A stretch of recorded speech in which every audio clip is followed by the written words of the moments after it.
Hey everyone, welcome back to my YouTube channel. My name is Catherine. I'm currently studying in Australia and I'm from Malaysia. Today in this video, I'm going to share about living costs in Australia. So before I come to Australia, people always told me that Australia is really expensive. Now I'm already here and I've been living for more than 5 months in Australia. I have to agree that the living cost is indeed really expensive, especially when you are from Malaysia because of the currency difference. When I first came to Australia, I always have this habit of converting everything into Malaysia ringgit, and that is the reason why it always stopped me from buying the things that I really want and sometimes even the thing that I really need. If you're already decided to come to Australia to study, my advice is don't try to convert everything. If you try to convert everything, you won't be buying anything at all because everything here is really expensive, and that will stop you from buying things that you need and the things that you want, just like me. So yeah, so guys, my advice is don't do that.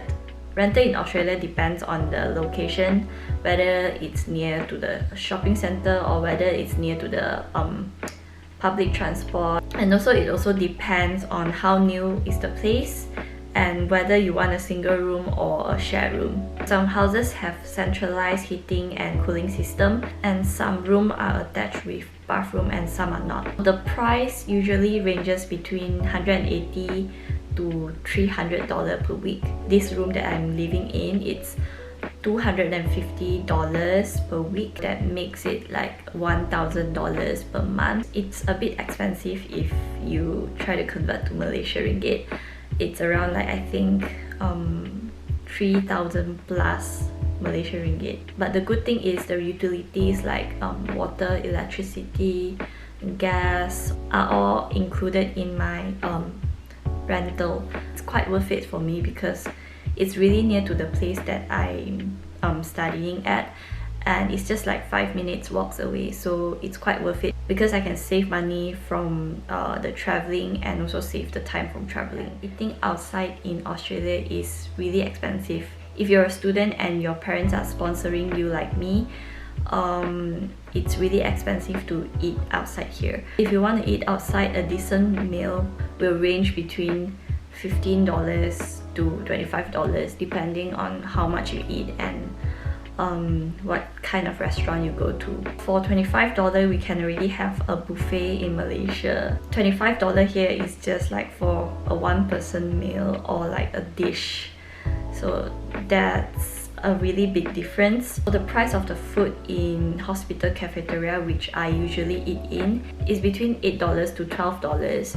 It's really cheaper, but you have limited choices because they always repeat the same food in the cafeteria. With that amount of money that I spend on the cafeteria food, if I'm hardworking enough and I'm willing to spend some time to prepare my own meal, actually I can have a way much better meal and also eat the food that I prefer. Since eating outside is really not a thing that I can do as a student, so I'm going to review how much I usually spend during grocery shopping. The chicken here is quite expensive. I just spend like around $7 for 0.8 kg of chicken thigh.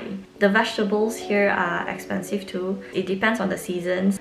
Some vegetables and fruits are cheap sometimes. Some example that I can give is I just bought a pack of baby spinach which cost me $5 for 350 grams. I also bought like 500 grams of beans for $5 as well. I bought 6 bulbs of garlic yesterday and it cost me like $5.55. It's just 6, and like imagine you can already get like a few ringgit for 6 bulbs of garlic in Malaysia. Ginger is $49 per kg. It's really expensive. However, there's also cheap groceries here. Strawberry is quite cheap during the summer. The price for the beef is quite reasonable too. Some snacks and junk food that usually are expensive in Malaysia, you can get it for quite a cheap price in Australia as well. Sometimes the grocery stores like Woolworth and Coles, they will have like half price sales. You can choose to buy the half price item if you're really tight on your budget, and I usually do that because I'm trying to save my money. So for me, on average, the price for groceries to cover 3 meals in 1 week is around 100 to 200. Normally I don't really eat much, so 150 definitely I can get everything that I want, including the ingredients for the meals and also all the snacks and maybe some protein bars, some biscuits, some pastry. So 150 is like more than enough for me. But if you're the person who eats a lot and who needs more energy, maybe you need to go up to 200, but I think actually 150 is really quite enough already. In Australia, I always take public transport because I don't have any cars here, so I'm not really sure about the expenses you have to spend for traveling if you own a car. For me, I usually take the bus. So the bus fare is $161 per trip for a university student.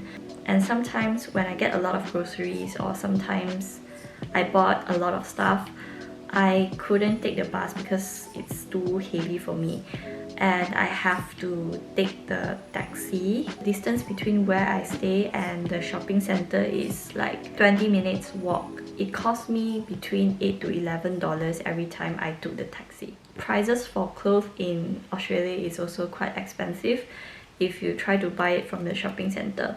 So I went to the shopping center and got myself a coat for autumn and it cost me around like $150, and that is a decent quality and the cheapest that I can find. And also for a puffer jacket which you usually wear during the winter, the brand here that is really famous is Kathmandu, and the cheapest that I saw in the shop is like 200 something dollars, and it's really simple and it's really just like a jacket. So I didn't buy the puffer jacket from Kathmandu. Instead, I asked my mom to post my own puffer jacket from Malaysia. So because I really like milk tea, and I also managed to find a milk tea shop that I think is quite decent. So for a cup of milk tea, I spent $7 for it. It's around 6 ringgit more expensive than what I usually get in Malaysia, and that is why I don't really drink milk tea as frequent as I usually did.